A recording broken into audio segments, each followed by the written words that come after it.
o extremo norte da Europa. No verão, o sol é rei. Mas os invernos são longos e escuros.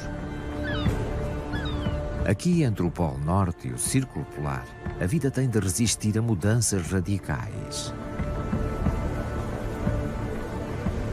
Todos enfrentam os meses de escuridão e temperaturas extremas. Alguns podem preferir o inverno. Perigos mortais e beleza gelada andam de mãos dadas na noite polar.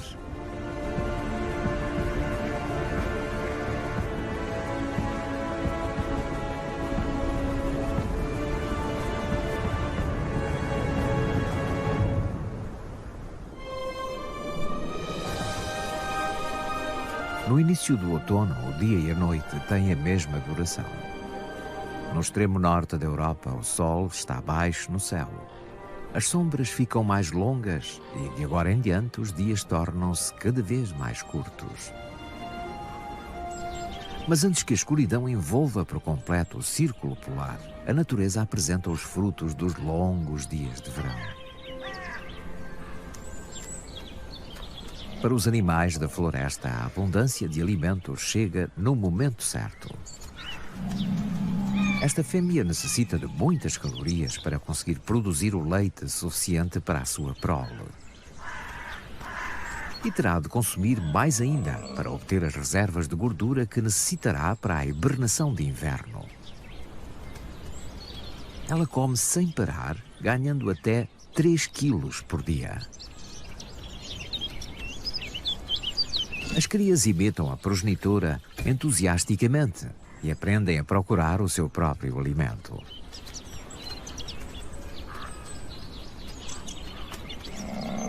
Mantêm-se perto da progenitora e sob a sua proteção. Restam-lhes apenas 2 semanas antes de se retirarem para a sua toca para hibernarem.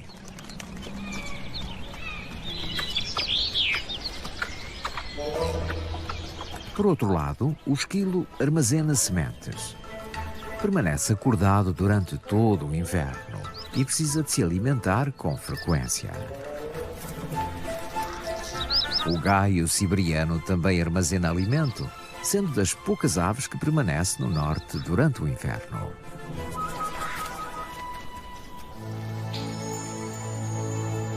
No final de setembro, as horas de sol vão diminuindo. No Ártico, o outono é muito curto. Nas pastagens de verão, o alimento abundou para as renas. No outono, continuam a armazenar as reservas de gordura para o inverno. Em breve o tempo mudará e, quando não restar mais alimento aqui, terão de seguir em frente. Mas ainda há muito com que se banquetear. O alimento abunda também nos lagos da Escandinávia e os cisnes bravos encontram aí tudo o que precisam. Nas margens ainda há muitas bagas.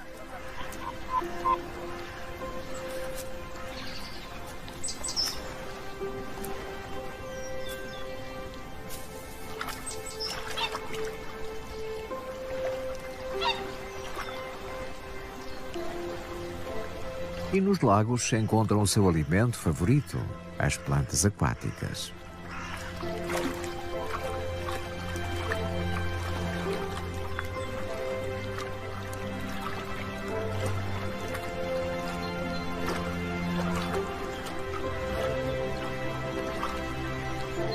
Mas mal os lagos congelem, perdem a sua fonte de alimento. A família de cisnes tem de partir da sua residência de verão. Como todas as aves no Ártico, fogem do frio e da escuridão, ficando apenas os peritos em sobrevivência.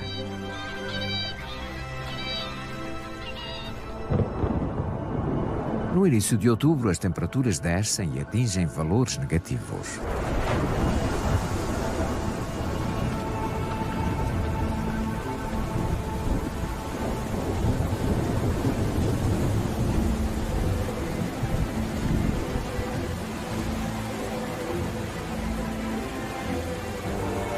O inverno chega cedo e rapidamente à região polar.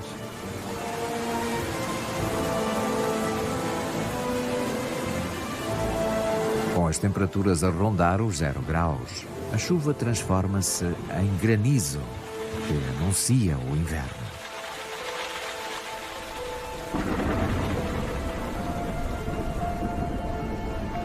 As nuvens adensam-se e as temperaturas descem cada vez mais.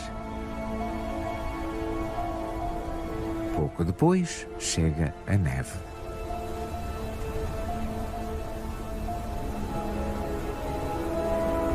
Toda a vida parece ter desaparecido.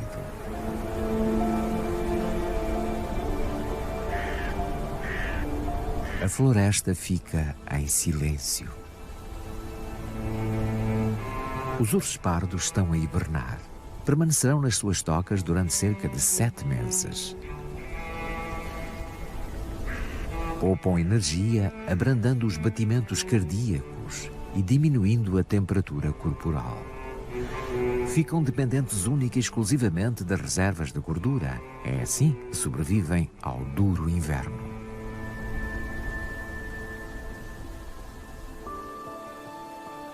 Mas a estação não é apenas escura, gelada e hostil.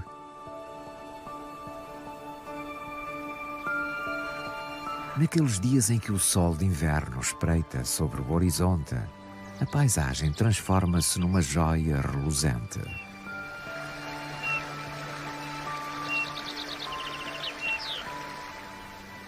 Poucas são as aves canoras que permanecem no norte polar o ano todo. Entre elas contam-se os coloridos pintarroxos de bico grosso e o pintarroxo de Ornament. São resistentes e ainda conseguem encontrar alimento.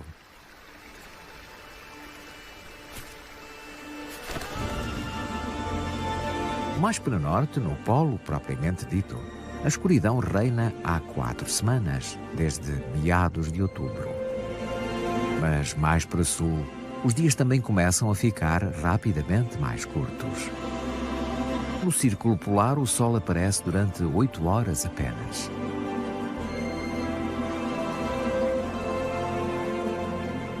Os dias dourados do outono chegaram ao fim. O tempo das transformações radicais chegou. Para as renas também. Embora pertençam ao povo Sami, vivem sobretudo na natureza.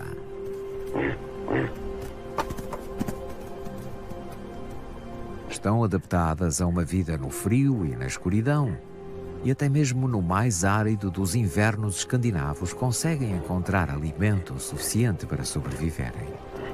Embora para isso tenham de percorrer grandes distâncias. Em novembro, pequenos grupos juntam-se e formam grandes manadas. A certa altura, como se uma ordem inaudível fosse dada, a migração para as pastagens de inverno começa.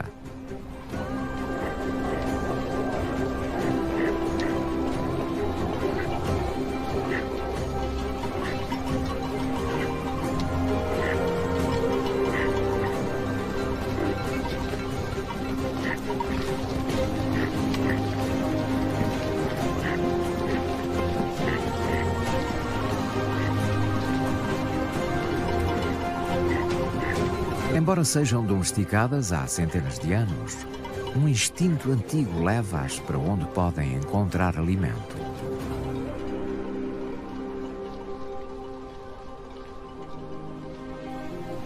Os extremos sazonais nas regiões polares da Terra são causados por um fenómeno astronómico.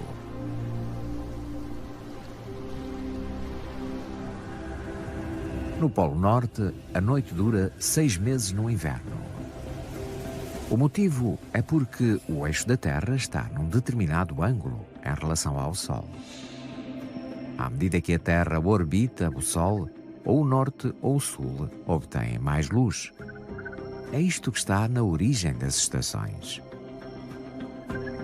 Quando o eixo da Terra fica mais afastado do Sol, é inverno no Norte. Por volta de 21 de dezembro, todo o círculo polar fica na sombra. Mas quando o eixo da Terra se inclina para o Sol, é verão no hemisfério norte.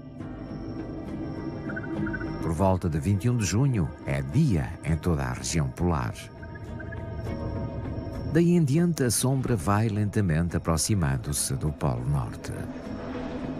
Até que por volta de 21 de dezembro, as sombras voltam a envolver todo o círculo polar. Foi atingido o auge da noite polar. No Polo, o Sol desaparece durante 6 meses. No norte da Noruega, no Círculo Polar, desaparece durante um dia apenas, antes de reaparecer sobre o horizonte.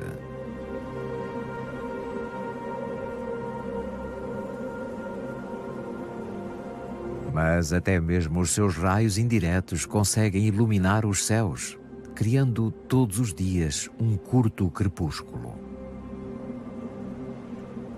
Nas próximas semanas e meses, o extremo norte será dominado pela escuridão. As noites são muito longas, tornando claramente visíveis as auroras boreais.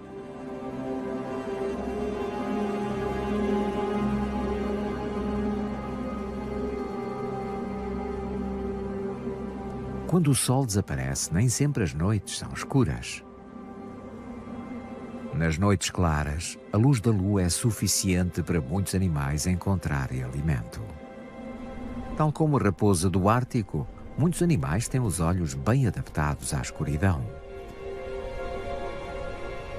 Possuem grandes pupilas e retinas altamente sensíveis. As renas também têm olhos muito sensíveis. E mudam de cor. De verão são castanhos claros e no inverno azuis escuros. Esta mudança de cor faz com que a luz incidente seja distribuída por mais fotorreceptores. Uma adaptação única, nunca antes observada noutros mamíferos. Além de escuro está um frio de rachar. Sem o calor do sol, as temperaturas estão constantemente abaixo dos 20 graus negativos. Juntamente com os ventos gelados, as condições não podiam ser mais hostis. Como é que os animais e as plantas conseguem sobreviver a um ambiente tão inóspito? O mais importante é conservar calor. E os bois almiscarados fazem-no como mais nenhum animal. São grandes, com orelhas pequenas e membros curtos. Ou seja, a superfície corporal é relativamente pequena em relação ao volume. Tudo isso evita a perda de calor. Também tem uma pelagem espessa e longa e uma camada basal de lã com cerca de 10 centímetros de espessura. Uma ampla camada subcutânea de gordura também ajuda a manter a temperatura corporal, pelo que as temperaturas de inverno pouco os afetam.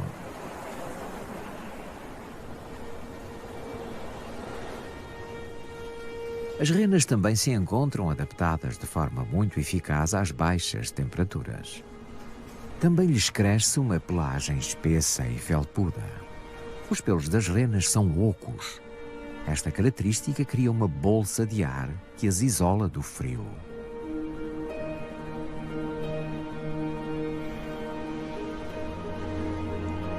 Imagens térmicas mostram que pouco calor escapa através da sua pelagem. O nariz da rena é igualmente invulgar. Graças à sua estrutura interna, o ar inalado é aquecido antes de chegar aos pulmões. E é uma zona muito bem irrigada. Pelas imagens térmicas, parece mesmo Rudolf, a rena do nariz vermelho.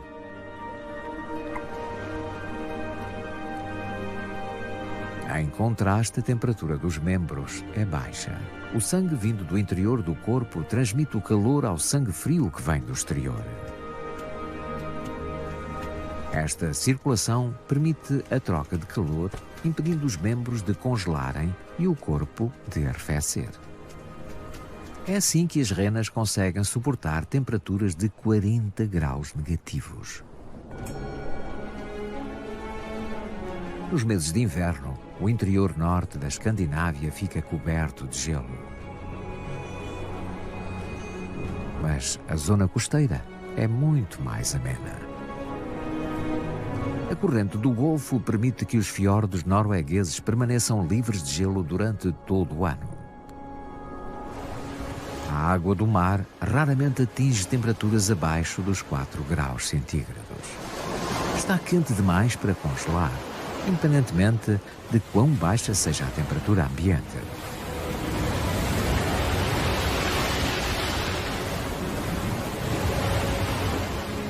As correntes oceânicas temperadas promovem a existência de uma biodiversidade invulgar, mesmo nestas latitudes. As aves marinhas juntam-se nas baías abrigadas. E as garças chegam, vindas do interior. Com alguma luz, ainda são capazes de encontrar alimento.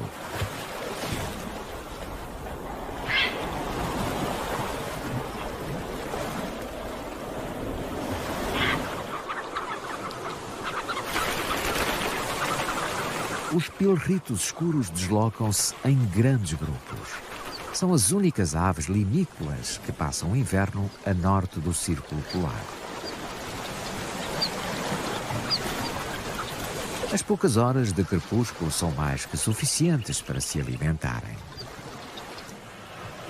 As águas dos fiordes noruegueses, mais a norte, constituem uma fonte de alimento natural incrivelmente rica. Milhões de arenques passam aqui o inverno.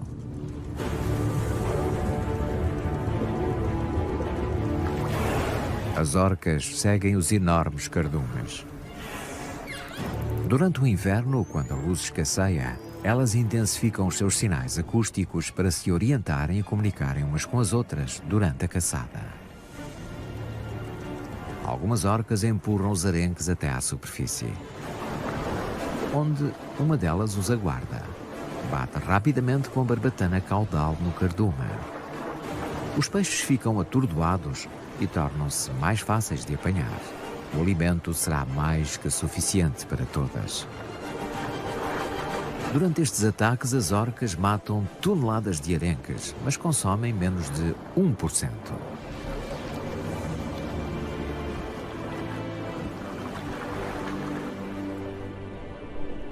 A corrente do Golfo mantém o oceano no norte da Europa livre de gelo, mesmo para lá do Círculo Ártico. Mas não tão longe como o arquipélago Spitsbergen, localizado a mais de 1000 quilómetros a norte da Noruega. Aqui a noite polar dura quase 4 meses. As condições são mais extremas ainda do que no continente.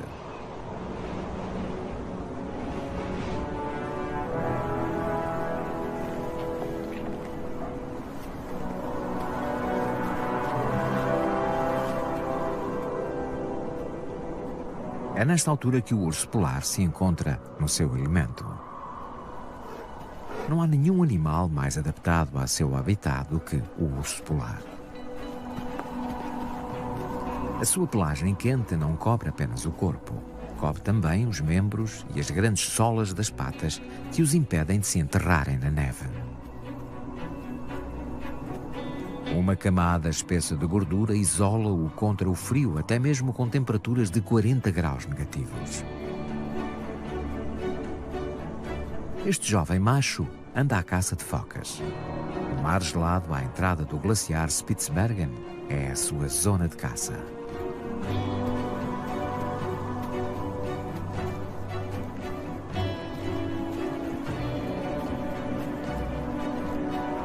O urso polar não hiberna. Pelo contrário, é durante o inverno polar que se encontra mais ativo. E desde que haja gelo e neve suficientes, o urso polar é o incontestável rei do Ártico.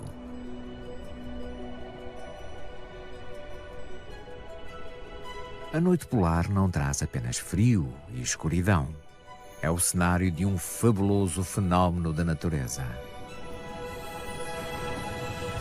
A aurora boreal transforma o céu noturno de forma mágica. Este fascinante espetáculo natural é um fenómeno cósmico e, curiosamente, é causado pelo Sol. Embora não possa ser visto, é um pré-requisito para esta dramática exibição de luzes.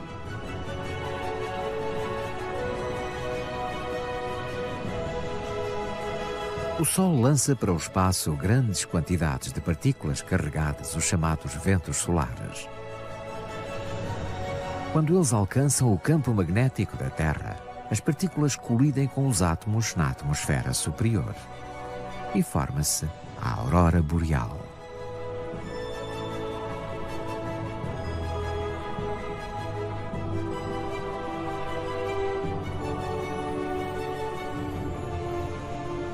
Quando o dia fica mais claro ou quando a lua surge, a aurora boreal desaparece.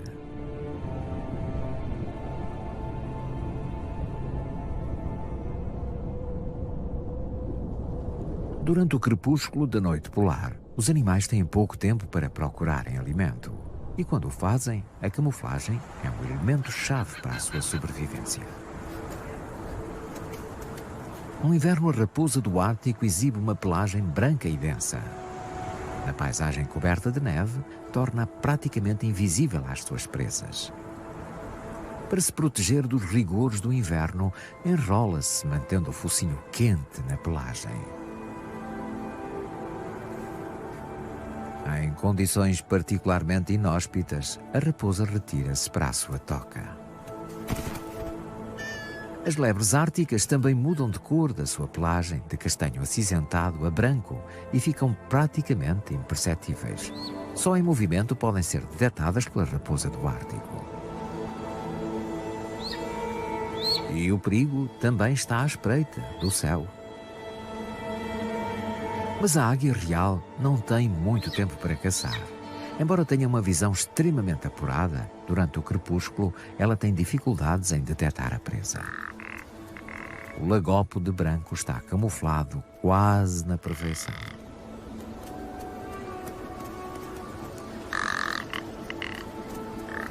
Mesmo enquanto se alimentam, são quase impossíveis de distinguir do meio envolvente. A natureza nem sempre favorece o predador. Mas sem camuflagem, a sobrevivência torna-se mais difícil. E o lemingue da Noruega daria uma boa presa. Contudo, tem outra estratégia para se proteger. Os lemingues estão entre os animais que vivem em túneis sob a neve durante o inverno. A camada branca fornece um excelente isolamento contra o frio e também uma boa proteção contra os inimigos. Enquanto as temperaturas assolam a superfície, os pequenos roedores procuram o seu alimento imperturbáveis debaixo da neve. No final de dezembro, os crepúsculos no norte da Escandinávia são ainda muito curtos. A noite continua a dominar a região, bem como o clima extremo. As renas partem em busca de zonas mais altas e expostas, onde os ventos afastam a neve, facilitando a busca por alimento.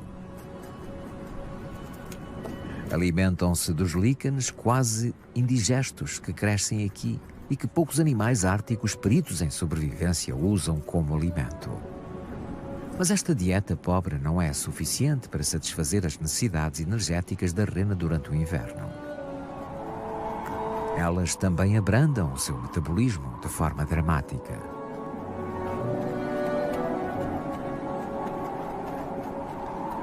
E dependem sobretudo das suas reservas de gordura. Apenas aqueles que se alimentaram bem durante o verão serão capazes de sobreviver durante o longo inverno. Os doentes e os fracos têm poucas hipóteses.